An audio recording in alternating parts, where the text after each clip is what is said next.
You think you know the story of war.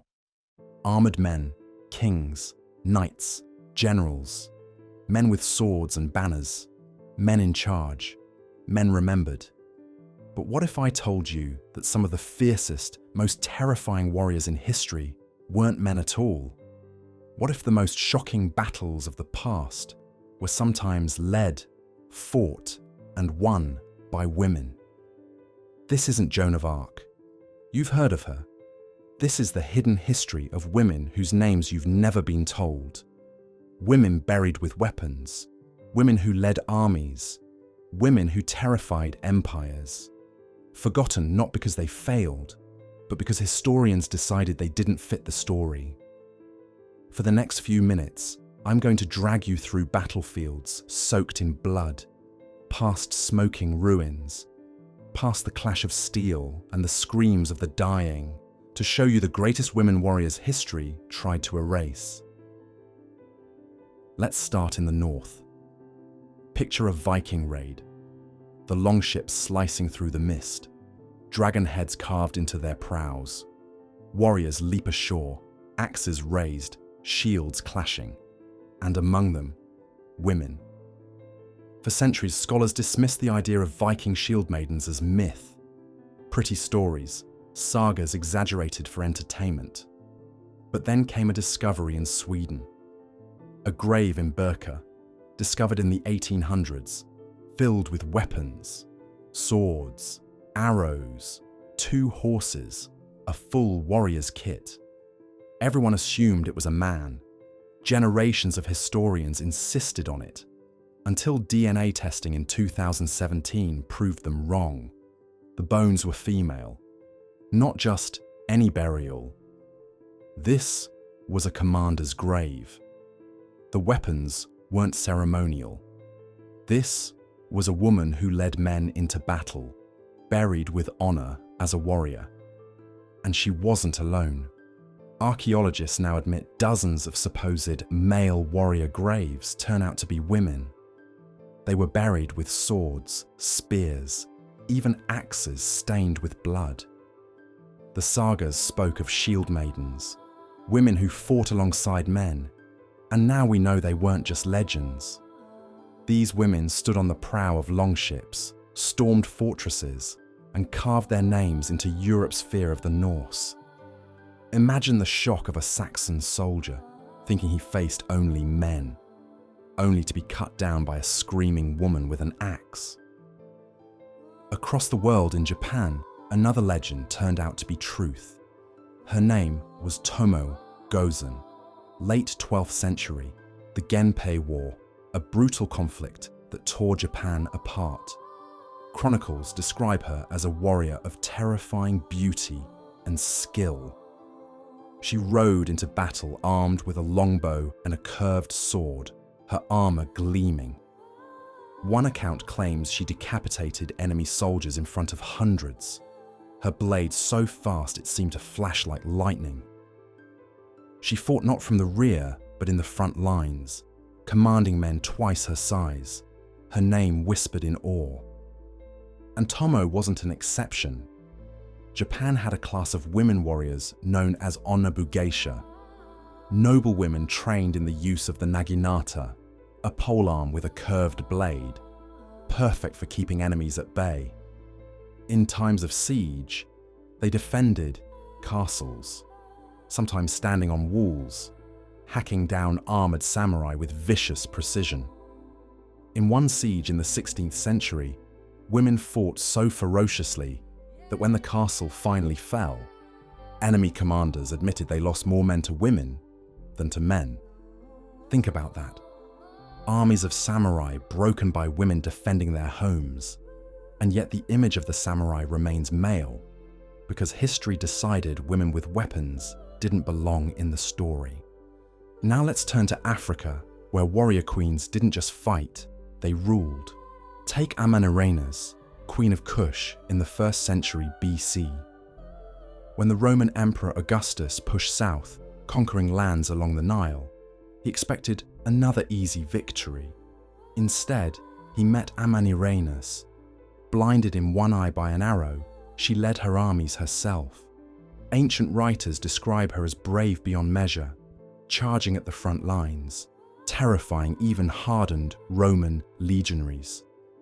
Under her command, the Kushites destroyed statues of Augustus, cut off Roman heads, and sent them back as trophies. Rome eventually gave up, signing a peace treaty that left Kush independent. Think about that. One of the few times Rome was forced to retreat, it was at the hands of a queen with one eye and a will of iron. Centuries later, another queen rose in Africa, Nzinga of Ndongo, in what is now Angola. She came to power in the 1600s when European slavers ravaged her land. She negotiated with the Portuguese, sitting on the back of a servant she used as a human chair to show she would never bow. And when words failed, she led armies herself. Accounts describe her riding into battle, spear in hand, bare-breasted, leading men who would die for her. She fought into her 60s, outmaneuvering generals half her age, and for decades kept European invaders at bay. Imagine the fear of Portuguese soldiers, facing not just men of the Ndongo, but a queen who fought like a lioness. Europe had its share of forgotten warrior women too. During the Crusades, chroniclers mention women disguised as men on the battlefield.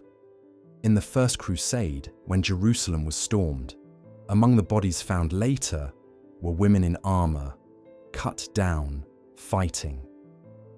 In the Albigensian Crusade in France, women defended castles with crossbows, shooting until the walls were breached and they were slaughtered where they stood. In the Baltic Crusades, German knights wrote with disgust about women among their pagan enemies who fought with ferocity, hurling spears and axes. They thought it unnatural, monstrous even, but they recorded it all the same. These weren't myths. They were witnesses admitting that women fought and bled beside men, even if history later erased their names. Then there were the steppe warriors, the Mongols, the Scythians, the nomads who lived and died on horseback. Ancient Greek writers told stories of Amazons, tribes of women warriors from the steppes. For centuries, historians dismissed them as fantasy, but archaeology tells another story. Across burial mounds from Ukraine to Kazakhstan, graves of women have been found buried with bows, spears, daggers, and riding gear. Their bones show scars from battle, arrowheads lodged in ribs, broken limbs that healed. They weren't myths, they were real. Even in the Mongol Empire, women rode and fought. They were expert archers, trained from childhood like their brothers. Some even commanded troops. Genghis Khan's daughters were said to control armies larger than most European kings could muster, ruling vast stretches of territory while their brothers squabbled.